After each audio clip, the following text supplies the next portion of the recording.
Cù rong xa ô vàng trừ có tết lê nụ. Cù rong xa cha có khai cù. Cù rong xa tới gió có khai cù mong cho sang tu tư. Cù rong xa lo nong có tê lù ha. Cù rong xa ô vàng trừ có tết lê nụ. Cù rong xa cha có khai cù. Cù rong xa tới gió yun chỉ cái gió như lò tao rong. Cù rong xa lo ua có tết lê nụ. Chúa Giêsu cú cha có ua tu cho.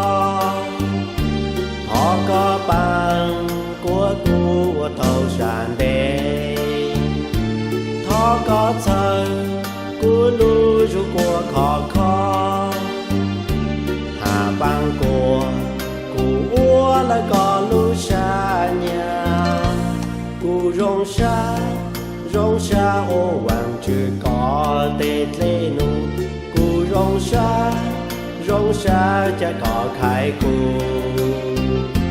Cù rong xa tới gió yun chỉ lo thua ha sai chỉ tao.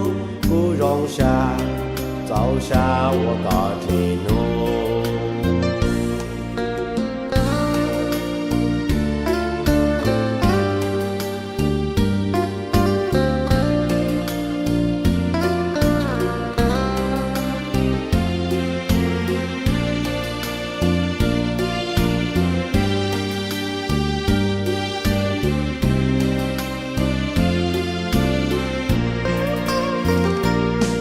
Giêsu cố cha có ua tu cho.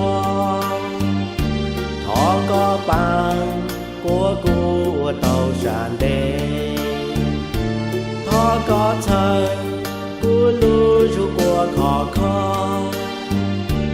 Hà bằng của cú ua lại có lưu xa nhà. Cú rong xa ô vàng trừ có tết lê nụ. Cù rong xa cha có khai cù. Cù rong xa tới gió yun chỉ lo thua ha sai chỉ tao. Cù rong xa dẫu xa wo có thể nô.